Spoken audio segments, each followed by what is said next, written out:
Hello and welcome to कैम्फी। आज हम स्टार्ट करने वाले हैं बायोलॉजी का क्लास 11th की नई unit which is cell the unit of life. So आज हम सेल करने वाले हैं वन शॉट में। अगर आपने अभी तक हमारा टेलीग्राम चैनल ज्वाइन नहीं किया है तो टेलीग्राम की लिंक इस कमेंट सेक्शन में आपको मिल जाएंगी। वहाँ से आपको सारे नोट्स, पीडीएफ और जितनी भी क्लास की अपडेट्स है वो आपको वहाँ से मिल जाएंगी। दूसरी बात, अगर आपने हमारे प्रीवियस लेक्चर्स फिज़िक्स, केमिस्ट्री और बायोलॉजी के नहीं देखे तो आप चैनल पे विज़िट करके तीनों सब्जेक्ट्स के लेक्चर्स देख सकते हैं। ठीक है, मेरा नाम है आफ्ताब पाशा खान और स्टार्ट करते हैं हमारा आज का चैप्टर जो है cell the unit of life. ठीक है, so cell the unit of life में हम बात करेंगे व्हाट इज़ सेल। पहली बात तो सेल क्या होता है। देखिए, हम जितने भी लिविंग ऑर्गेनिजम्स हैं, चाहे वो ट्रीज़ हो, चाहे वो प्लांट्स हो, एनिमल्स हो, इंसेक्ट्स हो, ठीक है, जितने भी लिविंग ऑर्गेनिज्म है इस दुनिया में वो एक बेसिक यूनिट से बने हैं जो कि है सेल। ठीक है, सो हमारी बॉडी में भी कई सारे सेल्स हैं, एक प्लांट में भी कई सारे प्लांट सेल्स हैं, है कि नहीं।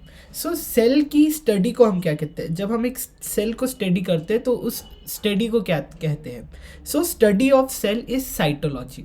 ठीक है, ये डायरेक्ट क्वेश्चन एग्जाम में आता है। अगर आपको पूछे दैट फादर ऑफ साइटोलॉजी कौन है तो इसका आंसर है हमारे पास Robert Hooke. Robert Hooke is the father of cytology. Direct question करेंगे, एग्जाम ओरिएंटेड, एनसीईआरटी ओरिएंटेड ये लेक्चर होगा। ठीक है, उसके बाद रॉबर्ट हुक के बारे में कुछ कहा गया है दैट ही डिस्कवर्ड सेल, है कि नहीं, he discovered cell and he coined the term cell in his book Micrographia. ठीक है, सो इस वाले पार्ट को हम कट कर देंगे, ये रिपीट आ गया।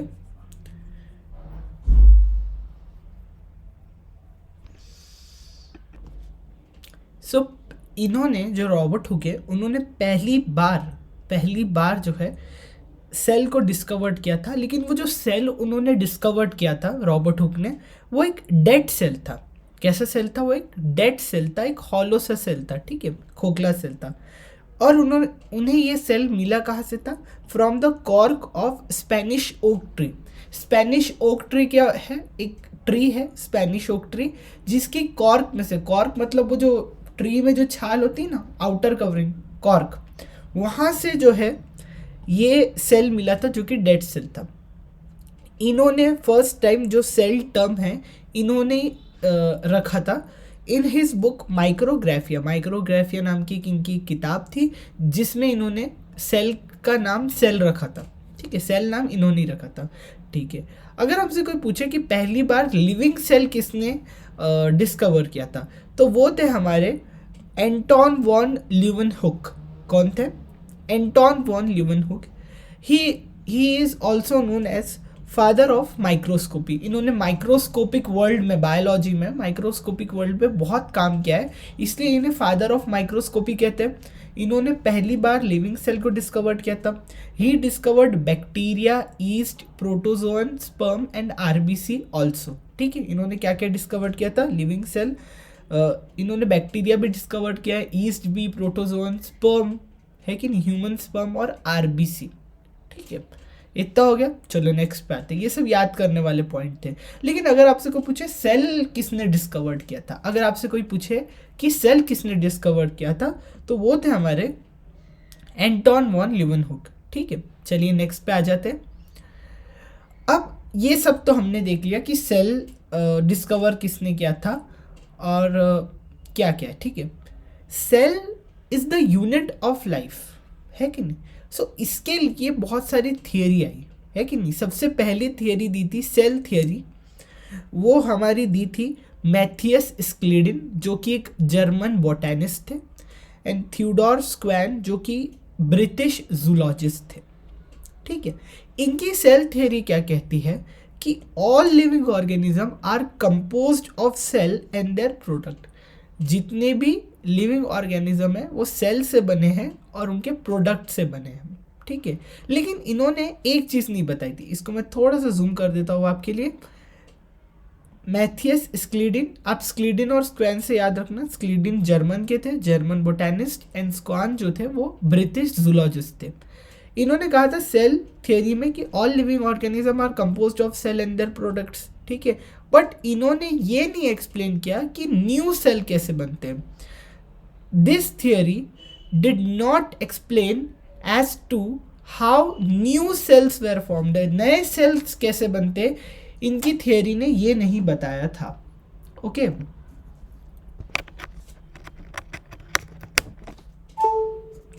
सो इनकी थियोरी में कुछ मॉडिफिकेशन है।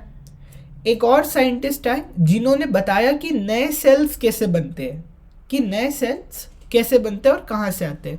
सो उस थियोरी का नाम था cell lineage theory. Cell lineage theory, it was proposed by Rudolf Virchow, and इन्होंने ये कहा था that cell divides and new cells are formed from the pre existing cell. Pre existing cell से नए सेल बनते हैं। जैसे अगर मान लो ये एक सेल है, ठीक है, तो इसमें सेल डिवीजन होगा। क्या होगा? Cell division. सेल डिवाइड होगा तो उसे हम सेल डिवीजन कहते हैं। आप 10th क्लास तक पढ़ते आ रहे हो। तो ये 1 से 2 सेल बनेंगे, ठीक है, अगर माइटोसिस हुई तो। माइटोसिस मियोसिस क्या होगा वो हम नेक्स्ट चैप्टर में पढ़ेंगे। जैसे सेल डिवीजन, ये एक सेल है और ये 2 सेल में बनता है। तो ये जो न्यू सेल है, ये जो 2 सेल है, ये न्यू सेल है। तो ये न्यू सेल कहाँ से आए? ये पुराने सेल से। ये क्या है? ये है पुराना सेल। पुराने सेल को क्या कहेंगे? Pre existing cell. क्या कहेंगे हम? Pre existing cell. बस रुडोल्फ वर्काउ ने यही कहा कि नए सेल प्री एग्जिस्टिंग, जो सेल्स एग्जिस्ट कर रहे हैं पहले से, उन सेल से बने हुए होते हैं नए सेल्स। उनका स्टेटमेंट था ओमनीस सेल्यूला सेल्यूली। क्या था statement? ओमनीस सेल्यूला सेल्यूली।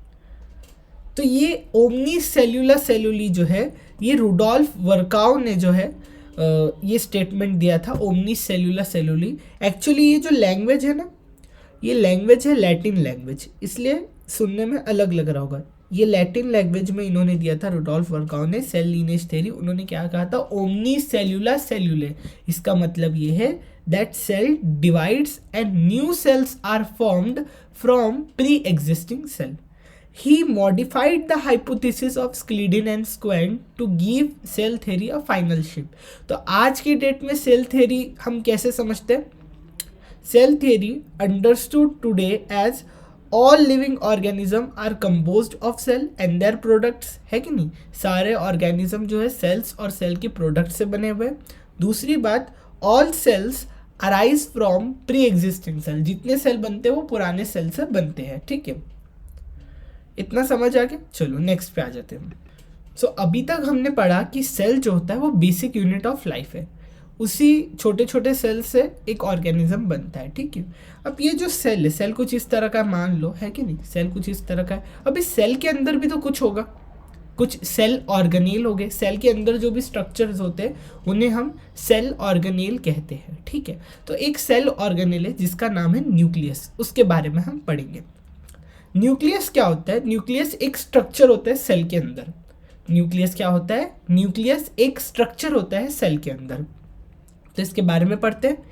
It is a dense membrane bound structure inside each cell. It contains chromosome which in turn contain the genetic material and DNA. मतलब क्या कहना चाह रहा है कि न्यूक्लियस जो है वो एक डेंस मेम्ब्रेन बाउंड, न्यूक्लियस एक डेंस मेम्ब्रेन बाउंड स्ट्रक्चर है। डेंस मतलब एक डेंस सा, मतलब लाइक इसकी मतलब एक इकट्ठा डेंस सा एक स्ट्रक्चर है।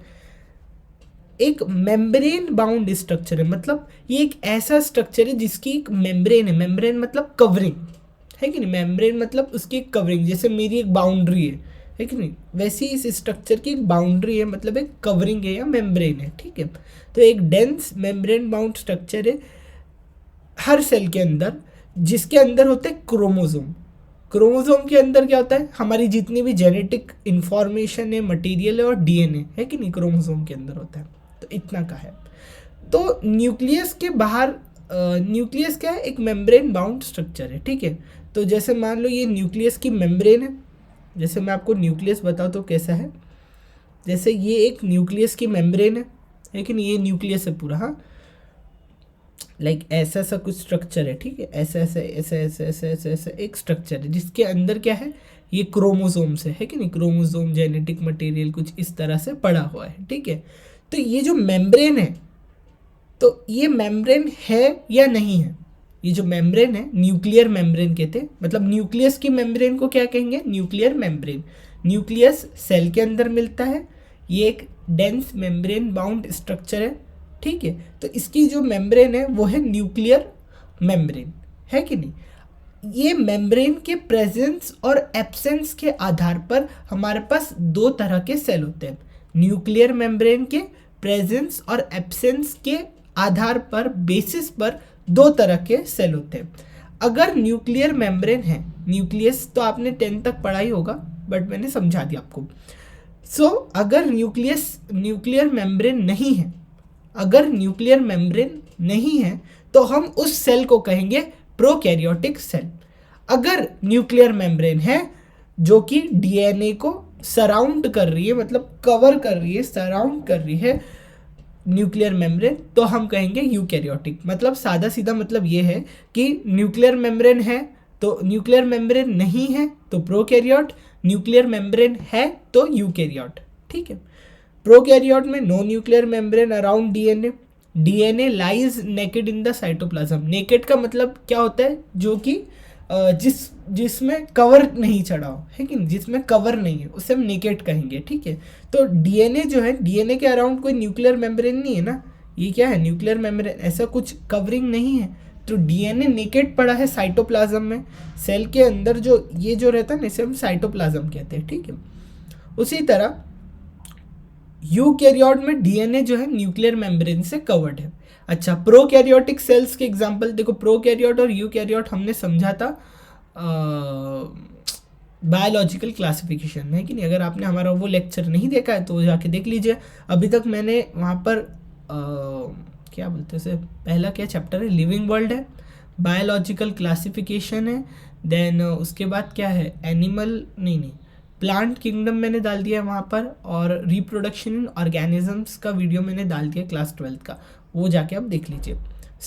प्रोकैरियोट क्या आपने समझ ली, न्यूक्लियर मेम्ब्रेन नहीं है। इसका एग्जाम्पल है यू बैक्टीरिया, आर्की बैक्टीरिया जो हमने पढ़ा था बायोलॉजिकल क्लासिफिकेशन में, ब्लू ग्रीन एल्गी जिसे हम साइनोबैक्टीरिया भी कहते हैं, और माइकोप्लाज्मा, ठीक है। माइकोप्लाज्मा का एक और नाम होता है, यहीं लिख लेते हैं, इसका एक और नाम होता है पीपीएलओ।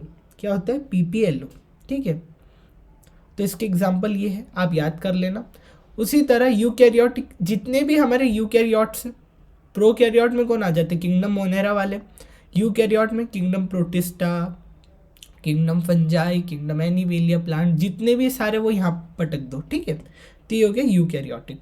चलो अब हम आ जाते हैं सेल के साइज में। देखो सबसे छोटा जो सेल है ना, सबसे छोटा पूरी बायोलॉजी में, वो है माइकोप्लाज्मा का सेल, है कि नहीं। माइकोप्लाज्मा क्या है, एक प्रोकैरियोटिक सेल है, तो ये सबसे छोटा है, स्मॉलेस्ट सेल है। इसका साइज जो है वो है हमारे पास 0.3 माइक्रोमीटर। कितना है, 0.3 micrometre, okay. Size of bacteria या प्रोकैरियोटिक सेल के बारे में दिया है, वो लगभग 3 से 5 माइक्रोमीटर होता है कि नहीं। 3 से 5 माइक्रोमीटर होता है प्रोकैरियोटिक या बैक्टीरियल सेल। उसके बाद हम आ जाते हैं size of the largest cell या लार्जेस्ट एनिमल सेल। देखिए अगर आपसे कोई पूछे कि लार्जेस्ट एनिमल सेल कौन सा है, तो वो है egg of N ostrich, ostrich का एग है, ठीक है। उसका साइज लगभग होता है 13 × 15 सेंटीमीटर। कितना होता है, 13 × 15 सेंटीमीटर उस ऑस्ट्रिच के एग का साइज होता है। वो एक सिंगल सेल है, क्या है, वो एक सिंगल सेल है। The largest isolated single cell is the egg of ostrich, मतलब शतरमुर्ग का अंडा जो है वो एक सिंगल सेल है, वो जो एग है वो एक सिंगल सेल है, ठीक है। तो उसका जो साइज है वो 13 × 15 सेंटीमीटर है। अगर आपसे कोई पूछे कि लार्जेस्ट सेल बताओ, लार्जेस्ट सेल भी यही है और लार्जेस्ट एनिमल सेल भी यही है, क्या है, ऑस्ट्रिच एग। उसके बाद ह्यूमन रेड ब्लड सेल की अगर हम बात करें, इसका डायमीटर जो होता है वो अबाउट 7 माइक्रोमीटर होता है। कितना होता है? 7 माइक्रोमीटर। उसके बाद हम आ जाते हैं ह्यूमन बॉडी में जो लॉन्गेस्ट सेल है वो होता है हमारे पास नर्व सेल और न्यूरॉन। जो हमारे ब्रेन में होते हैं न्यूरॉन और नर्व सेल, वो सबसे लंबे सेल होते हैं, लॉन्गेस्ट सेल होते हैं ह्यूमन बॉडी के। अच्छा, अगर आपसे कोई पूछे कि लार्जेस्ट प्लांट सेल बताओ, लार्जेस्ट प्लांट सेल, तो वो है हमारे पास एसिटाबुलेरिया। क्या है? एसिटाबुलेरिया। एसिटाबुलेरिया का जो साइज होता है इट इज अराउंड 10 सेंटीमीटर। कितना होता है? 10 सेंटीमीटर। एसिटाबुलेरिया क्या है? एक यूनिसेलुलर ग्रीन एल्गी है। क्या है? एक यूनिसेलुलर ग्रीन एल्गी है। It is the largest plant cell Acetabularia. It is a unicellular green algae, मतलब एक सेल का बना हुआ ग्रीन एल्गी है ये। मतलब एक सेल का साइज लगभग 10 सेंटीमीटर है, मतलब अपनी स्केल के साइज जितना। ठीक है, अब हम आ जाते हैं नेक्स्ट। इतना ये सब रटने वाला पॉइंट है, ठीक है, ये मैंने आपको एक्सप्लेन कर दिया। चलिए अब आ जाते हैं नेक्स्ट पे। अब यहाँ पर ना सबके डायमीटर देखे रखे हैं, ठीक है। सो अ टिपिकल यूकैरियोटिक सेल जो होता है वो 10 to 20 माइक्रोमीटर का साइज डायमीटर होता है, ठीक है। अच्छा, एक टिपिकल बैक्टीरिया का जो डायमीटर होता है वो 1 to 2 माइक्रोमीटर होता है। यहाँ पर हमने साइज की बात की थी, है कि नहीं? यहाँ पर 3 to 5 माइक्रोमीटर साइज था, डायमीटर तो छोटा ही होगा ना। 1 to 2 माइक्रोमीटर डायमीटर है, डायमीटर सबको समझता है। पीपीएलओ का जो डायमीटर है वो है 0.1 माइक्रोमीटर। उसी तरह वायरसेस का जो साइज होता है या डायमीटर होता है वो होता है 0.02 to 0.2 माइक्रोमीटर, ठीक है। 0.02 से 0.2 माइक्रोमीटर तक वायरस का साइज होता है, 0.02 से 0.2 तक। पीपीएलओ का 0.1, टिपिकल बैक्टीरिया का 1 to 2 micrometre, typical eukaryotic cell का 10 to 20 माइक्रोमीटर, ठीक है। अब हम आ जाते हैं नेक्स्ट। अब जो सेल होते हैं ना वो एक ही शेप के नहीं होते, उनके अलग अलग शेप होते हैं। जैसे मान लो ये जो रेड ब्लड सेल है, रेड ब्लड सेल जो हमारे ब्लड में होता है, आरबीसी जिसे हम कहते हैं, इसका जो शेप होता है वो राउंड होता है और बाय कॉनकेव होता है। मतलब राउंड भी देखने को मिलेंगे और बाय कॉनकेव भी होता है, ठीक है। अगर आपसे कोई पूछे कि रेड ब्लड सेल का शेप क्या होता है, राउंड एंड बाय कॉनकेव, ये बात याद रखना। क्या होता है? Round and biconcave. Biconcave मतलब देखो ये ऐसा शेप जो होता है, कुछ इस तरह का शेप, ये क्या होता है? Biconcave. देखो ऐसा शेप, ये क्या होता है? Biconcave. अब हम आ जाते हैं नेक्स्ट, वाइट ब्लड सेल जिसे हम कहते हैं डब्ल्यूबीसी। देखो डब्ल्यूबीसी का जो शेप होता है ना वो अमीबा की तरह होता है, अमीबॉइड। अमीबॉइड कैसा होता है? देखो ऐसा सा, लाइक एक रफ सा फिगर होता है अमीबॉइड का, ठीक है, कुछ ऐसा सा होता है स्ट्रक्चर डब्ल्यूबीसी का। उसी तरह अगर हम न्यूरॉन पे आ जाते हैं, नर्व सेल, तो नर्व सेल जो होता है वो ब्रांच होता है और लंबा होता है, लॉन्ग। हमने अभी पढ़ा था लॉन्गेस्ट सेल जो होता है वो न्यूरॉन होता है। तो ये जो हमारे पास न्यूरॉन है या नर्व सेल है, ये देखो कितना लॉन्ग है और साथ में ये ब्रांच भी है। यहाँ से देखो नेटवर्क निकल रहा है, तो ये ब्रांच भी है और ये जो है लॉन्ग भी है, ठीक है। अब हम आ जाते हैं नेक्स्ट, ये ट्रेकिड। देखो ट्रेकिड और मीजोफिल सेल के बारे में हम पढ़ेंगे जब हम एनाटमी पढ़ेंगे फ्लावरिंग प्लांट्स की। एनाटमी, मॉर्फोलॉजी, जब हम वो यूनिट स्टार्ट करेंगे तब आपको समझ आएगा। अभी के लिए याद रखना, ट्रेकिड जो होता है कुछ इस तरह का शेप होता है और मीजोफिल सेल का जो होता है राउंड और ओवल। ओवल मतलब ऐसा, ओके, राउंड और ओवल टाइप का शेप होता है। देखो ये राउंड है और ये देखो कुछ ओवल सा भी शेप है, तो दोनों तरह के शेप मिलते हैं आपको यहाँ पर। तो इस तरह के शेप है। उसी तरह ये देखो जब हम स्ट्रक्चरल ऑर्गेनाइजेशन इन एनिमल्स पढ़ेंगे तब भी हम एनिमल सेल्स में कॉलमनार एपिथेलियल सेल बनेंगे। कॉलमनार देखो देखने में पता चल रहा है इस कॉलम टाइप शेप है इन सेल्स का, तो ये क्या है? कॉलमनार एपिथेलियम सेल है। ये क्या है? लॉन्ग है और नैरो है। नैरो मतलब पतले और लॉन्ग मतलब लंबे। लंबे और पतले से सेल होते हैं कॉलमनार एपिथेलियल सेल। ओके, चलिए आ जाते हैं नेक्स्ट। अब हम आ जाते हैं एक टिपिकल प्रोकैरियोटिक सेल पे, ठीक है। एक प्रोकैरियोटिक सेल का स्ट्रक्चर किस तरह का होता है? एक प्रोकैरियोटिक सेल का स्ट्रक्चर किस तरह का होता है, आइए देखते हैं। तो सबसे पहले ये रहा स्ट्रक्चर, है कि नहीं? थोड़ा सा मैं जूम कर देता हूँ, लेकिन आपको दिखेगा नहीं इसलिए इस तरह से समझिए।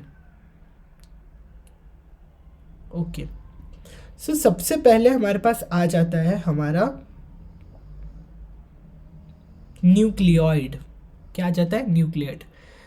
देखो हमने पढ़ा था प्रोकैरियोटिक सेल जो होता है इसमें न्यूक्लियर मेम्ब्रेन नहीं होती है। देखो यहाँ पर कोई न्यूक्लियर मेम्ब्रेन है नहीं, ये जो हमारा जेनेटिक मटेरियल है जो कि डीएनए है वो देखो इस तरह से गुच्छे के फॉर्म में साइटोप्लाज्म में नेकेड पड़ा है। ये सेल है, ये सेल का जो पूरा है ये क्या है? ये पूरा साइटोप्लाज्म में, वहाँ पर ये जेनेटिक मटेरियल जो है ऐसे खुला पड़ा हुआ है। ठीक है, उस जेनेटिक मटेरियल को हमने क्या कहा? न्यूक्लियोइड। क्या कहा हमने? न्यूक्लियोइड। इतना समझ आ गया? जेनेटिक मटेरियल को न्यूक्लियोइड कहा जो कि खुला पड़ा है। तो ये जो जेनेटिक मटेरियल है जो कि डीएनए है, ठीक है, तो हम जब देखो आपको किस तरह से समझाओ, जैसे कोई फंक्शन होता है ना, उसमें होते हैं कुछ वीआईपी गेस्ट, है कि नहीं, जिनके लिए एक स्पेशल सी अरेंजमेंट होती है, स्पेशल सीट होती है कि नहीं, स्पेशल अटेंशन दिया जाता है कि नहीं, क्योंकि वो मेन होते हैं। वीआईपीज आर मेन, है कि नहीं, main part of the function, है कि नहीं। किसी भी फंक्शन का, किसी भी ओकेजन का मेन पार्ट कौन होंगे? वो जो वीआईपी मेहमान है कि नहीं। और उसके साथ जो होते हैं जो एक्स्ट्रा मेहमान आ जाते हैं जो कि वीआईपी नहीं होते। उसी तरह डीएनए में भी दो तरह के होते हैं। एक होता है मेन डीएनए जो कि पूरे सेल को कंट्रोल करेगा, जो कि मेन फंक्शन करेगा, ठीक है। उसी तरह प्रोकैरियोटिक सेल में एक एक्स्ट्रा डीएनए भी होता है। क्या होता है? एक्स्ट्रा डीएनए, जो कि एक्स्ट्रा में है कि नहीं। जो मेन है वो न्यूक्लियोइड है, बट जो एक्स्ट्रा है वो प्लाज्मिड है। बट इसका मतलब ये नहीं कि प्लाज्मिड का कोई रोल नहीं है, प्लाज्मिड का भी रोल है, बट जितने भी फंक्शन है मेन रोल क्या होता है? न्यूक्लियोइड का होता है। प्लाज्मिड क्या? Extra cellular DNA, extra DNA है, ठीक है। उसके बाद हम आ जाते हैं, ये जो सेल है ना,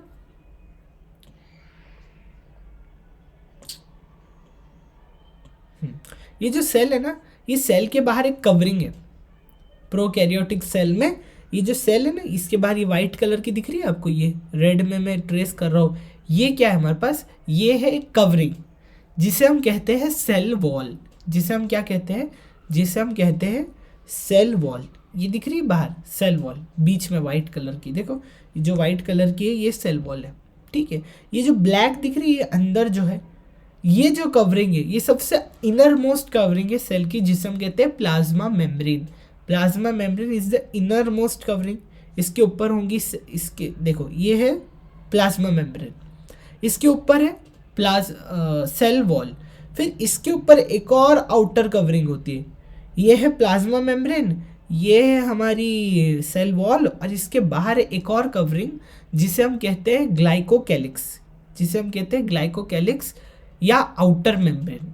ग्लाइकोकैलिक्स या आउटर मेम्ब्रेन, तो 3 लेयर है। सबसे पहली आउटर मेम्ब्रेन, उसके नीचे सेल वॉल, और उसके नीचे आ जाती है हमारी प्लाज्मा मेम्ब्रेन, ठीक है।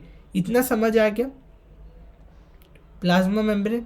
अब ये जो प्लाज्मा मेम्ब्रेन है ना, ये प्लाज्मा मेम्ब्रेन जो है सेल के अंदर कुछ एक्सटेंशन बना सकती है और सेल के बाहर भी कुछ एक्सटेंशंस बना सकती है।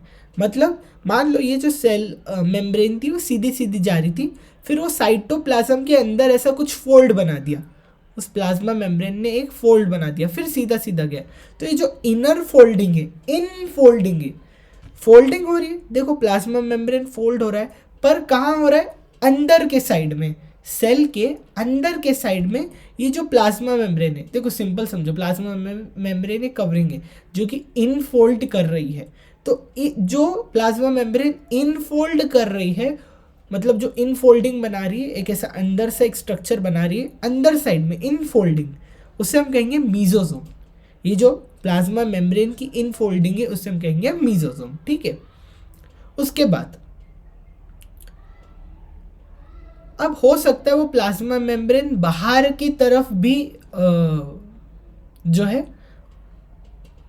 आउट फोल्डिंग शो कर रही होंगी, ठीक है। इस तरह से बाहर बाहर फोल्ड शो कर रही होंगी, ठीक है, स्ट्रेट स्ट्रेट, इसे हम कहेंगे पिलाई, ठीक है। उसके बाद हम आ जाते हैं कुछ स्ट्रक्चर जो सेल के अंदर मिलेंगे प्रोकैरियोटिक। ये किसकी बात चल रही है? प्रोकैरियोटिक सेल की, ठीक है। सो इसके बाहर पिलाई देखा, और इसके बाहर कुछ ऐसे एक्सटेंशन से आपको देखने को मिलेंगे जिसे हम कहेंगे फ्लैजेला। फ्लैजेलम क्या है? कुछ बाहर जो एक्सटेंशन है उसे हम कहेंगे फ्लैजेलम। ये अलग है, ये अलग स्ट्रक्चर है, ये प्लाज्मा मेम्ब्रेन की एक्सटेंशंस नहीं है, ठीक है। कुछ और स्टोरेज बॉडीज होती है, इंक्लूजन बॉडी जो कुछ स्टोर करती है वेस्ट वगैरह वो सब चीज़ें, तो इंक्लूजन बॉडी का काम क्या है, कुछ स्टोर करना। उसके अलावा इसके अंदर मिलता है राइबोसोम। राइबोसोम क्या है, एक सेल ऑर्गेनेल है, ठीक है। तो इसके अंदर आपको देखने को मिलता है राइबोसोम। तो इस तरह का एक स्ट्रक्चर है, ठीक है। इतना समझ आ गया। अब हम आ जाते हैं एक एक स्ट्रक्चर को, न्यूक्लियोइड को पढ़ेंगे, फिर प्लाज्मिड को पढ़ेंगे, मेसोसोम पढ़ेंगे, सबके बारे में हम एक एक से पढ़ेंगे, ठीक है। सबसे पहले हम आ जाते हैं न्यूक्लियोइड में। देखो न्यूक्लियोइड को हम जीनोफोर भी कहते हैं क्योंकि जेनेटिक मटेरियल है। इसे हम इंसिपिएंट न्यूक्लियस भी कहते हैं, ठीक है। इसके बारे में क्या देखे रखा है, that nucleoid is a simple circular double stranded DNA, है कि नहीं। सर्कुलर डबल स्ट्रैंडेड मतलब सर्कुलर ऐसे सर्कल के फॉर्म में और ऐसे दो स्ट्रैंड्स है कि नहीं, कुछ इस तरह का। जैसे मान लो ये एक स्ट्रैंड है और ये एक दूसरा स्ट्रैंड है जो कि सर्कुलर फॉर्म में है। तो ये क्या है, सर्कुलर मतलब गोल है, और डबल स्ट्रैंडेड ऐसे डीएनए के ऐसे दो स्ट्रैंड है, ये एक स्ट्रैंड है और ये एक जो दूसरा स्ट्रैंड है कि नहीं।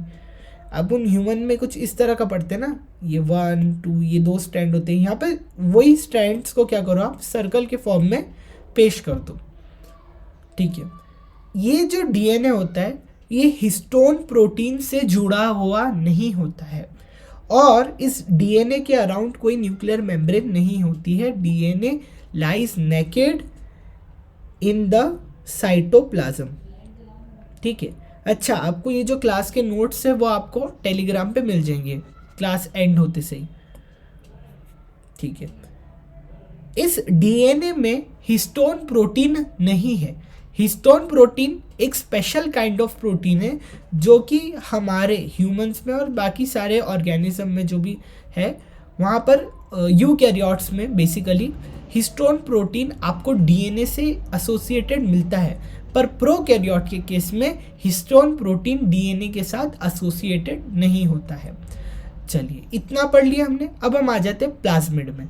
प्लाज्मिड क्या होता है, प्लाज्मिड क्या होता है, मैंने कहा था वीआईपी मेहमान होते हैं और एक्स्ट्रा मेहमान होते हैं। तो जो मेन वीआईपी मेहमान थे वो था हमारा न्यूक्लियोइड जो कि सेल के फंक्शंस को कंट्रोल कर रहा था। उसी तरह प्लाज्मिड जो है वो हमारे एक्स्ट्रा गेस्ट है जो कि हमारे गेस्ट है ही नहीं, एक्स्ट्रा में है जो।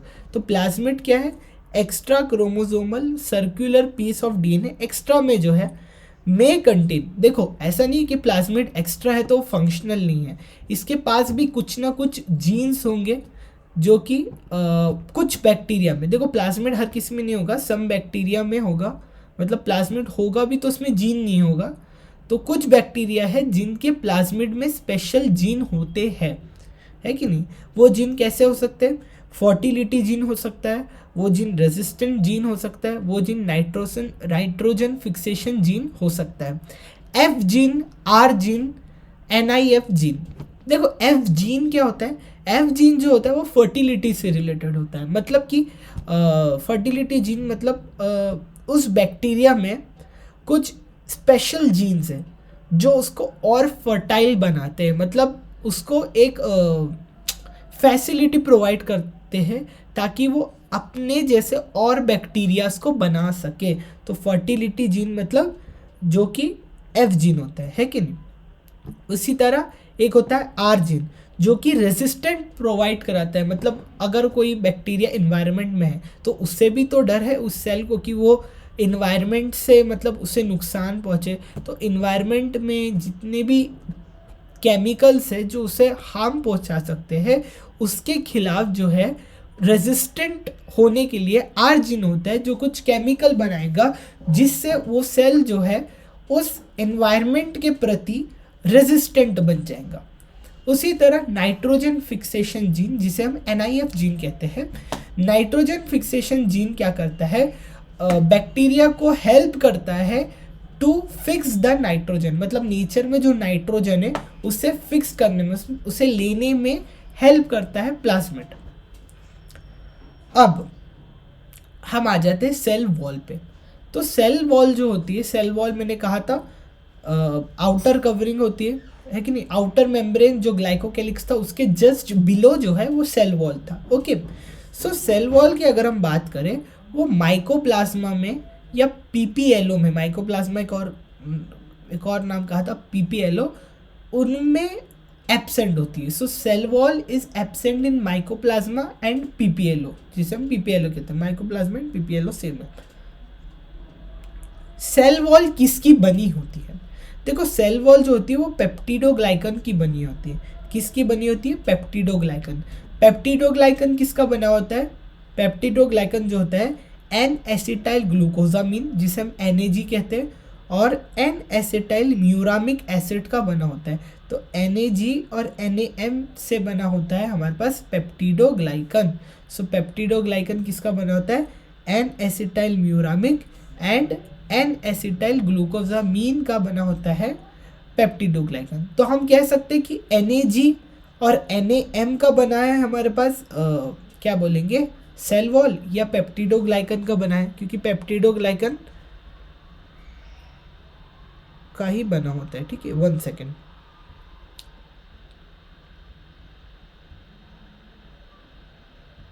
ठीक है, तो अगर आपसे कोई पूछे कि प्रोकैरियोट्स की सेल किसकी बनी है, आप कह सकते हो पेप्टिडोग्लाइकन, या आप कह सकते हो कि NAG और NAM की बनी होती है। NAG क्या है? एन एसिटाइल ग्लूकोजामीन, और NAM क्या है? N acetyl muramic acid.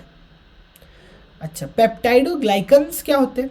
Basically peptidoglycans are basically sugar plus carbohydrate. Peptidoglycan क्या है? Sugar plus carbohydrate. ठीक है, शुगर कार्बोहाइड्रेट सबको समझ आता है। अब हम आ जाते हैं सेल वॉल के एक और नीचे जो मेम्ब्रेन थी, जिसे हम कहते हैं cell membrane. Cell membrane prokaryotes की सेल मेम्ब्रेन में कोई स्टेरॉइड्स नहीं होते हैं। There is no steroid, cholesterol या स्टेरॉल्स या जितने भी स्टेरॉइड्स हैं वो। सो हमने ये कहा कि जो सेल मेम्ब्रेन होती है प्रोकैरियोट की, उसमें कोई स्टेरॉइड या स्टेरॉल, कोलेस्ट्रॉल ऐसा कुछ होता नहीं है। किसमें? प्रोकैरियोट की सेल मेम्ब्रेन में।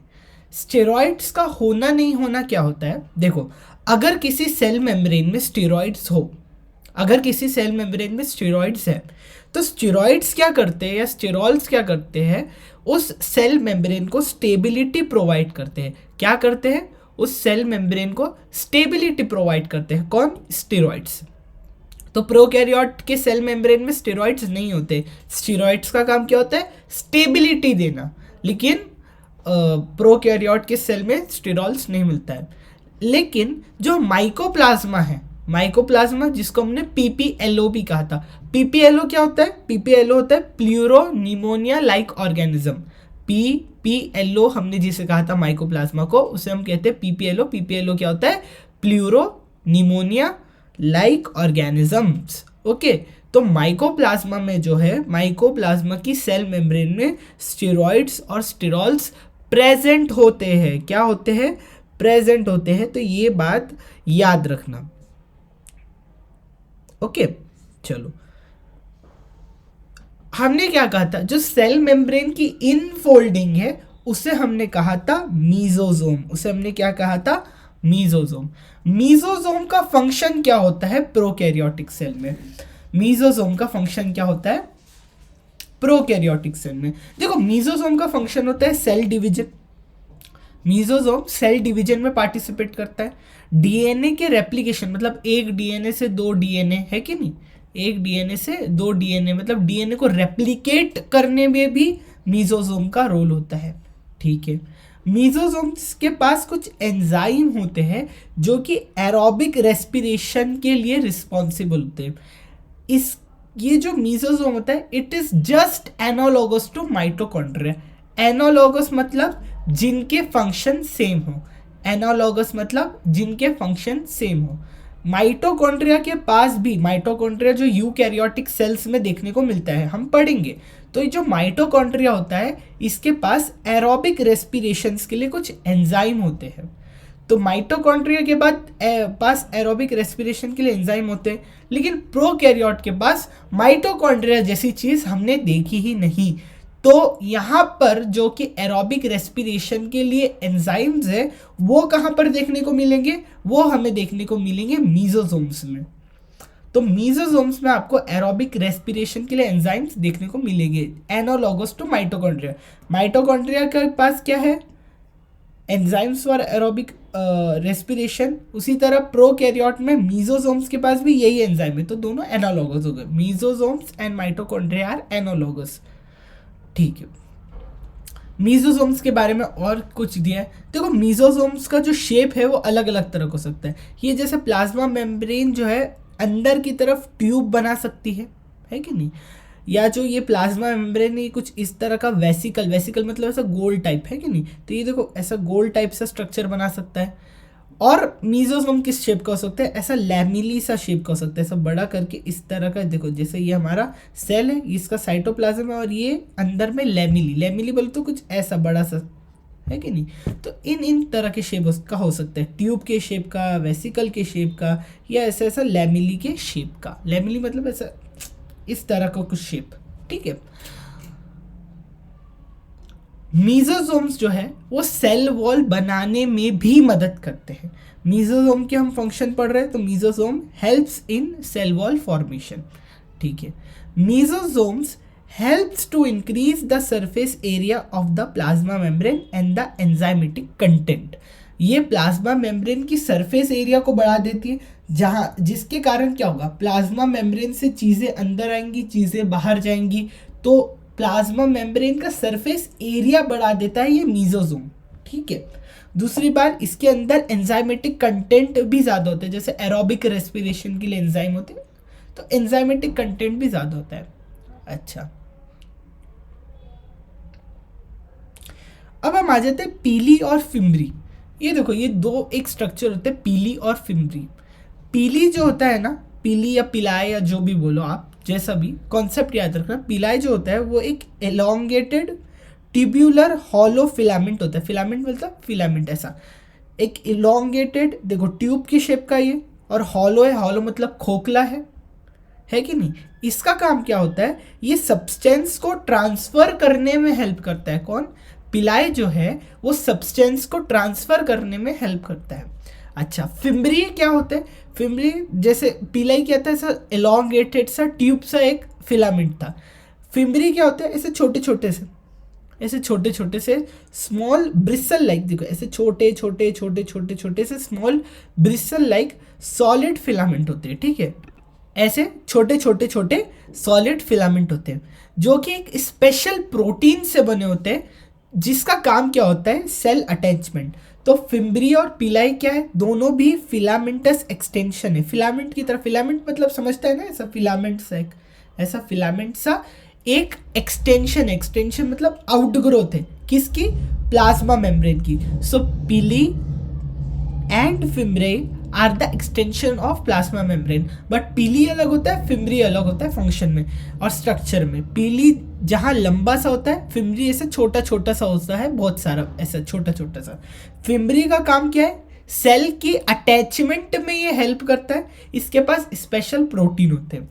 पीली जो होता है वो बड़ा सा इलोंगेट सा ट्यूब लाइक स्ट्रक्चर होता है, हॉलो फिलामेंट होता है, ट्रांसफर ऑफ सब्सटेंस में ये हेल्प करता है। ठीक है, चलिए नेक्स्ट पे आ जाते हैं हम। प्रोकैरियोटिक सेल में हमने क्या पढ़ा था, एक आउटर मेम्ब्रेन हमने पढ़ा था। देखो एक आउटर मेम्ब्रेन हमने पढ़ा था, ये देखो ये हमने सेल मेम्ब्रेन पढ़ लिया, सेल वॉल पढ़ लिया, मीजोसोम पढ़ लिया, प्लाज्मेट पढ़ लिया, पिलाई पढ़ लिया, पिलाई फिम्बरी पढ़ लिया। अब हम पढ़ते हैं आउटर मेम्ब्रेन, जो सबसे बाहर है, ग्लाइकोकैलिक्स। देखो सबसे बाहर जो है वो है ग्लाइकोकैलिक्स, उसके बारे में पढ़ते हैं। ठीक है, ये इतने सिस्टमैटिक नोट्स आपको कहाँ देखने को मिलेंगे, हमारी टेलीग्राम पे। तो हमारी टेलीग्राम पे जुड़ जाइए, ये मेरे खुद के बनाए हुए नोट्स है। ठीक है, सो ग्लाइकोकैलिक्स इज द स्लाइमी मतलब सॉफ्ट सी स्लाइमी सी कोट है, जो कि पॉलीसैकेराइड शुगर की बनी होती है। किसकी बनी होती है, पॉलीसैकेराइड की बनी हुई, पॉलीसैकेराइड की बनी हुई, जो कि सेल वॉल के बाहर साइड में, सेल वॉल के बाहर, जैसे ये सेल वॉल है और इसके बाहर साइड में एक स्लाइमी सी लेयर है ग्लाइकोकैलिक्स, जो कि पॉलीसैकेराइड की बनी हुई है।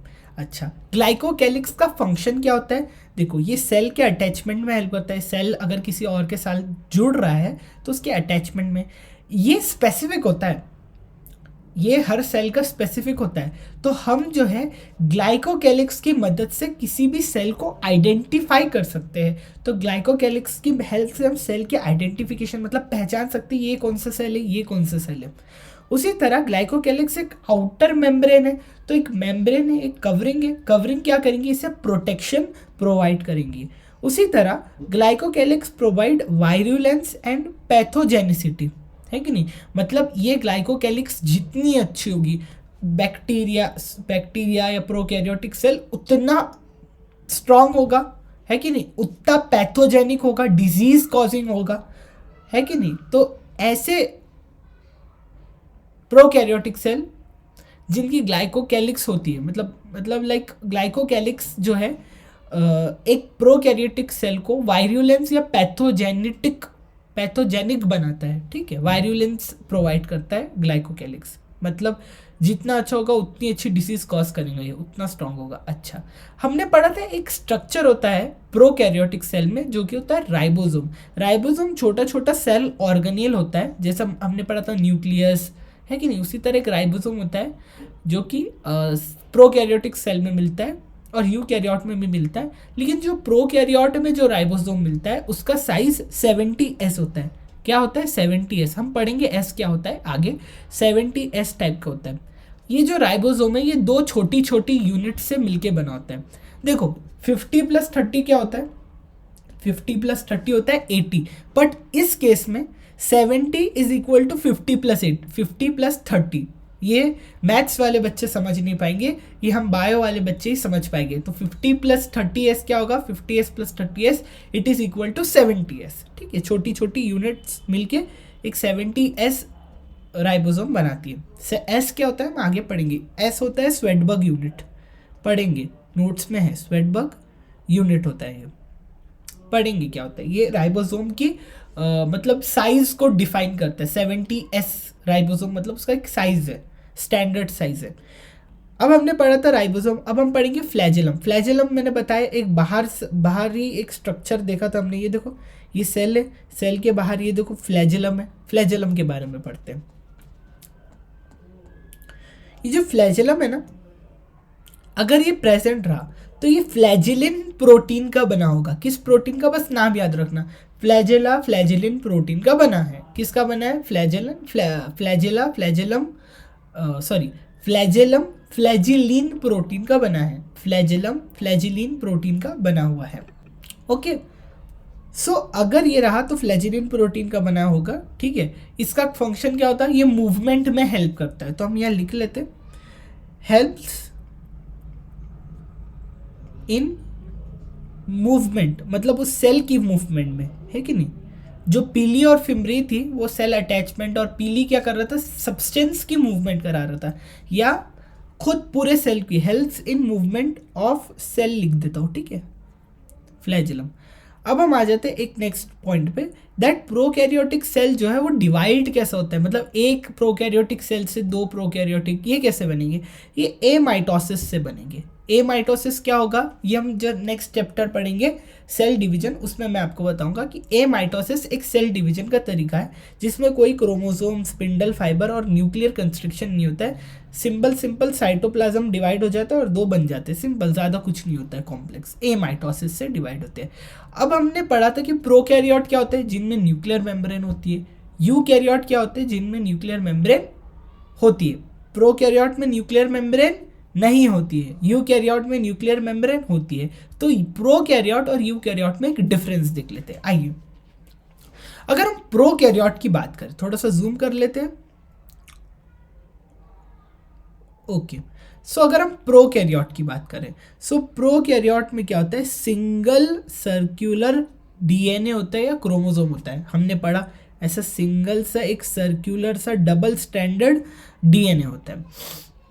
उसी तरह यूकैरियोट में जो है लीनियर मतलब ऐसे सर्कुलर नहीं होता है, ऐसे लीनियर डीएनए होते हैं और बहुत सारे होते हैं, एक नहीं होता है। प्रोकैरियोट में सिर्फ एक होता है, यूकैरियोट में कई सारे होते हैं और लीनियर होते हैं, यहाँ पर सर्कुलर होते हैं। तो हम यहाँ डिफरेंट, सर्कुलर यहाँ पर लीनियर, यहाँ पर मैनी, यहाँ पर सिंगल। ठीक है, इतना समझ आ गया। अच्छा, तीसरा पॉइंट पढ़ेंगे, third point of difference, that DNA is not associated with histone protein. Histone protein क्या होते हैं? एक स्पेशल टाइप के प्रोटीन होते हैं, हम पढ़ेंगे। अभी के लिए याद रखना कि प्रोकैरियोट के डीएनए में हिस्टोन प्रोटीन नहीं होता है। डीएनए के प्रोकैरियोट के डीएनए में हिस्टोन प्रोटीन नहीं होता है, नहीं होता है। ठीक है, इतना समझ आ गया। उसी तरह यूकैरियोट की अगर हम बात करें तो यूकैरियोट के डीएनए में हिस्टोन प्रोटीन होता है। Histone protein is associated. Okay, now the third point is cell wall कैसी बनी होती है।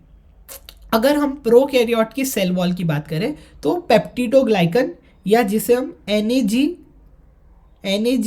एंड एनएएम यूनिट बोलते हैं। पेप्टिडोग्लाइकन एनएजी और एनएएम से बनी होती है, बेसिकली शुगर प्लस कार्बोहाइड्रेट। ठीक है, तो पेप्टिडोग्लाइकन की बनी होती है, मतलब बात का एक स्टेटमेंट है कि प्रोकैरियोट की सेल वॉल कैसी होती है, पेप्टिडोग्लाइकन की बनी होती है। यूकैरियोट की सेल वॉल कैसी होती है? देखो, उसमें सेल्यूलोज हो सकता है, हेमी सेल्यूलोज हो सकता है, काइटिन भी हो सकता है, पेक्टिन भी हो सकता है, एक्सेट्रा, ये सब चीज़ें होती है। ठीक है, ग्लाइकोकैलिक्स जो कि आउटर मेम्ब्रेन है, प्रोकैरियोट में किसकी बनी होती है और यूकैरियोट में किसकी बनी हुई होती है? ग्लाइकोकैलिक्स प्रोकैरियोट में किसकी बनी हुई होती है? पॉलीसैकेराइड की। किसकी बनी होती है? पॉलीसैकेराइड की।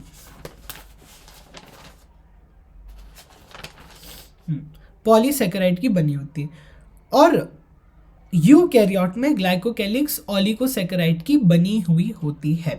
ठीक है, इतना समझ आ गया। ये सब याद करने वाले पॉइंट है और कुछ समझने वाले पॉइंट भी है। प्रोकैरियोट में जो राइबोसोम होता है, प्रोकैरियोट में जो राइबोसोम होता है वो 70S टाइप का होता है। 70S 2 यूनिट का बना होता है, 2 यूनिट जुड़ी और उन्होंने 70S बनाया। कैसे? राइबोसोम में राइबोसोम की 2 यूनिट होती है, एक 50S और 30S। तो 50S और 30S ने मिलकर बनाया 70S। ठीक है, यूकैरियोट के राइबोसोम्स की अगर हम बात करें तो यूकैरियोट का राइबोसोम्स जो होता है वो 80S होता है। यहाँ पर 70S था, यहाँ 80S था। 70S किससे बना है? 50 + 30 से। यूकैरियोट में 80S कैसे बना है? 60 + 40। देखो, 60 + 40 होता है 100, बट यहाँ क्या है? 60 + 40 क्या है? 80। ये बात याद रखने की है। लेकिन यूकैरियोट में एक स्ट्रक्चर होता है माइटोकॉन्ड्रिया और प्लास्टिड, जो हमने प्रोकैरियोट में नहीं देखा था। ठीक है, तो माइटोकॉन्ड्रिया और प्लास्टिड में भी राइबोसोम्स होते हैं। माइटोकॉन्ड्रिया और प्लास्टिड में भी राइबोसोम होते हैं, और वो कितने साइज के होते हैं? 70 के साइज के होते हैं कि 80? वो होते हैं 70S साइज के। कितने साइज के? 70S साइज के। सो यूकैरियोट में जो माइटोकॉन्ड्रिया है और प्लास्टिड है, उसके जो राइबोसोम है उसका साइज है 70S। लेकिन जो यूकैरियोटिक सेल में जो राइबोसोम साइटोप्लाज्म में है, जो राइबोसोम साइटोप्लाज्म में है, वो 80S के हैं। ठीक है, ओके, इतना समझ आ गया। प्रोकैरियोट में मीजोसोम होते हैं, इसमें मीजोसोम, यूकैरियोट में मीजोसोम नहीं होते हैं। अगर हम फ्लैजेला की बात करें तो प्रोकैरियोट में फ्लैजेला फ्लैजिलिन प्रोटीन का बना होता है, लेकिन यूकैरियोट में फ्लैजेला जो है वो ट्यूब्यूलिन प्रोटीन का बना होता है कि नहीं? प्रोकैरियोट का जो फ्लैजेला होता है वो 360 डिग्री रोटेट करता है। जैसे मान लो ये एक सेल है और ये उसका फ्लैजेला है, तो उसका जो फ्लैजेला है वो ऐसा 360 डिग्री पूरा ऐसा घूमेगा। ठीक है, अच्छा, अगर हम बात करें सेल डिवीजन की तो प्रोकैरियोट्स में सिर्फ ए माइटोटिक डिवीजन ही होता है। कैसा डिवीजन होता है? ए माइटोटिक। लेकिन अगर हम यूकैरियोट की बात करें तो उसमें ए माइटोटिक, माइटोटिक और मियोटिक डिवीजन हमें देखने को मिलता है। मतलब ए माइटोसिस भी मिलता है, माइटोसिस, मियोसिस, तीनों तरह के सेल डिवीजन देखने को मिलते हैं। अच्छा, अगर हम बात करें मेम्ब्रेन बाउंड ऑर्गेनेल्स की, देखो एक सेल होता है, सेल के अंदर जो होते हैं कुछ स्ट्रक्चर होते हैं जिसे हम ऑर्गेनेल कहते हैं। अगर उस ऑर्गेनेल पे एक कवरिंग है उस ऑर्गेनेल पे अगर कवरिंग है तो ऐसे ऑर्गेनेल को, ऐसे स्ट्रक्चर को हम मेम्ब्रेन बाउंड स्ट्रक्चर, मतलब उस ऑर्गेनेल में एक मेम्ब्रेन है, मेम्ब्रेन बाउंड ऑर्गेनेल या मेम्ब्रेन बाउंड स्ट्रक्चर हम कहेंगे। तो प्रोकैरियोट में मेम्ब्रेन बाउंड ऑर्गेनेल एब्सेंट होते हैं, मेम्ब्रेन बाउंड ऑर्गेनेल एब्सेंट होते हैं। मेम्ब्रेन बाउंड ऑर्गेनेल ऐसे स्ट्रक्चर जिसमें कवरिंग है, ऐसे स्ट्रक्चर जिसमें कवरिंग है उसे मेम्ब्रेन बाउंड ऑर्गेनेल कहेंगे। प्रोकैरियोट में मेम्ब्रेन बाउंड ऑर्गेनेल एब्सेंट होते हैं। अगर हम यूकैरियोट की बात करें तो यूकैरियोट में प्रेजेंट होते हैं। तो मेम्ब्रेन बाउंड नहीं होते, एक्सेप्ट एक मेम्ब्रेन बाउंड ऑर्गेनेल होता है जो कि होता है क्रोमैटोफोर लैमिली, जो हमें प्रोकैरियोट में कुछ में देखने को मिलता है। तो chromatophore lamellae is a membrane bound organelle, जो कि मिलता है, एक एक्सेप्शन है, but generally membrane bound organelle नहीं देखने को मिलते। और यूकैरियोट में मेम्ब्रेन बाउंड ऑर्गेनेल ऐसे ऑर्गेनेल जिसके आउटर कवरिंग में मेम्ब्रेन है। तो अब मेम्ब्रेन कैसी कैसी हो सकती है? सिंगल लेयर भी हो सकती है, डबल लेयर भी हो सकती है, और मेम्ब्रेन नहीं भी हो सकती है। सो डबल मेम्ब्रेन वाले मेम्ब्रेन बाउंड ऑर्गेनेल कौन से? एक है माइटोकॉन्ड्रिया और एक है प्लास्टिड। ये क्या है? Double membrane. ये कैसे डबल मेम्ब्रेन बाउंड ऑर्गेनेल है? अच्छा, मुझे ये बताओ कि ऐसा कौन सा ऑर्गेनेल है जिसमें सिर्फ एक ही मेम्ब्रेन है, एक ही कवर है? वो है हमारे पास एंडोप्लाज्मिक रेटिकुलम। ठीक है। अच्छा, गोल्जी बॉडी, लाइजोसोम, माइक्रोबॉडी, ये चार है। ये चार है जो कि सिंगल मेम्ब्रेन होते हैं। Endoplasmic reticulum, Golgi body, lysosome and microbody. ठीक है, सिंगल मेम्ब्रेन। उसी तरह जो मेम्ब्रेन लेस होते हैं, यहाँ पर एक और ऐड कर दो, fifth one, vacuoles. Vacuole, vacuole में भी मेम्ब्रेन होता है, वैक्यूल में भी मेम्ब्रेन होता है। ठीक है, ठीक है। सो सिंगल मेम्ब्रेन बाउंड ऑर्गेनेल की एक ट्रिक है, मैं यहाँ लिख देता हूँ नहीं, या फिर क्या करता हूँ, नेक्स्ट पेज यहाँ पर बना देता हूँ। सिंगल मेम्ब्रेन को अगर आपको याद करना है तो इसकी एक ट्रिक मैं यहाँ लिख देता हूँ, E G love M, E G love M, ये एक ट्रिक है। E stands for endoplasmic reticulum, G stands for Golgi body, L stands for lysosome, V for vacuole, M for microbody. ये सारे क्या है? सिंगल मेम्ब्रेन है। ये सारे क्या है? सिंगल मेम्ब्रेन के लिए। ठीक है, यहाँ पर लिख दिया मैंने छोटा सा, जब नोट्स पढ़ोगे तो जूम करके आप देख सकते हो। ठीक है। अच्छा, ऐसे ऑर्गेनेल जिसमें मेम्ब्रेन ही नहीं है, मेम्ब्रेन लेस, तो वो है हमारे पास राइबोसोम, जो कि हमने प्रोकैरियोट में भी देखा था, और सेंट्रोसोम। ठीक है, सेंट्रोसोम वहाँ नहीं होता है, प्रोकैरियोट में नहीं होता है, राइबोसोम प्रोकैरियोट में देखने को मिलता है। ठीक है, और फर्क पड़ेंगे हम। 11th डिफरेंस इज प्रोकैरियोट में जो इंक्लूजन बॉडीज होती है, इंक्लूजन बॉडी मतलब ऐसी स्ट्रक्चर जो कुछ स्टोर करती है, ठीक है, या कुछ वेस्ट प्रोडक्ट बनाती है या वेस्ट प्रोडक्ट को स्टोर करती है। ठीक है। सो प्रोकैरियोट में जो इंक्लूजन बॉडीज है वो नॉन लिविंग होती है। कैसी होती है? नॉन लिविंग, है कि नहीं? नॉन लिविंग होती है। और वो क्या स्टोर करती है, मतलब किस किस तरह की इंक्लूजन बॉडी देखने को हमें मिलती है? पहली इंक्लूजन बॉडी होती है वॉल्यूटिंग ग्रैन्यूल्स। ये एक तरह की इंक्लूजन बॉडी है जो कि फॉस्फेट, PO4, है कि नहीं, जो कि फॉस्फेट स्टोर करती है। वॉल्यूटिंग ग्रैन्यूल क्या है? एक तरह की इंक्लूजन बॉडी जो कि फॉस्फेट स्टोर करती है। उसी तरह एक और इंक्लूजन बॉडी है जिसका नाम है सायानोफाइसिन। सायानोफाइसिन ये क्या है? एक तरह की इंक्लूजन बॉडी है जो प्रोटीन स्टोर करती है, प्रोटीन। उसी तरह यूकैरियोट में जो इंक्लूजन बॉडीज है वो भी नॉन लिविंग है। Non living part of cytoplasm जो है ड्यूटोप्लाज्म, वहाँ पर मिलती है। साइटोप्लाज्म का एक नॉन लिविंग एरिया है, मतलब नॉन लिविंग एरिया, जैसे साइटोप्लाज्म एक बहुत बड़ा हॉल है, उसमें एक छोटा सा कमरा है ड्यूटोप्लाज्म। वहाँ ड्यूटोप्लाज्म के एक नॉन लिविंग पार्ट जहाँ पर कोई रिएक्शंस नहीं होती, सब ऐसा समझो गोदाम की तरह एक एरिया है जहाँ पर ये छोटे छोटे डब्बे हैं, इंक्लूजन बॉडीज, है कि नहीं? So deutoplasm is a non living part जहाँ पर ये इंक्लूजन बॉडीज देखने को मिलती है। सबसे पहली इंक्लूजन बॉडी है स्टोरेज बॉडीज, है कि नहीं, स्टोरेज। प्रोकैरियोट में सिर्फ स्टोरेज के लिए इंक्लूजन बॉडीज थी, यूकैरियोट में इंक्लूजन बॉडीज स्टोरेज के लिए भी और एक्सक्रीटरी बॉडीज भी, मतलब जो वेस्ट मटेरियल को जो स्टोर कर रही है, एक्सक्रीटरी बॉडीज, ठीक है, एक्सक्रीशन को जो भी वेस्ट है उससे जो स्टोर कर रही है, एक्सक्रीटरी बॉडीज। अच्छा, साइक्लोसिस जो है प्रोकैरियोट में नहीं मिलता है, साइक्लोसिस यूकैरियोट में देखने को मिलता है। साइक्लोसिस क्या होता है, यहाँ लिख लेते हैं। Cyclosis is movement of cytoplasm. Cyclosis क्या होता है, मूवमेंट ऑफ साइटोप्लाज्म, साइटोप्लाज्म की मूवमेंट, ऐसा मतलब साइटोप्लाज्म की स्ट्रीमिंग, लहर, उसे हम साइक्लोसिस कहते हैं। साइक्लोसिस हमें प्रोकैरियोट में देखने को नहीं मिलता है, यूकैरियोट में देखने को मिलता है। कोई ट्रू वैक्यूल हमें प्रोकैरियोट में नहीं दिखता है except gas vacuole in blue green algae. BGA में हमें गैस वैक्यूल दिखता है, वो भी ट्रू नहीं होता है, it is not true, it is a false vacuole, ये भी ट्रू नहीं होता है। तो ट्रू वैक्यूल्स हमें देखने को मिलते नहीं हैं प्रोकैरियोट में। यूकैरियोट में हमें एक ट्रू मतलब एक सही वैक्यूल देखने को मिलता है, जैसे कि फूड वैक्यूल है, कॉन्ट्रैक्टाइल वैक्यूल है, इस तरह के वैक्यूल हमें देखने को मिलते हैं। No organelle like the ones in eukaryote are found in prokaryote except ribosome.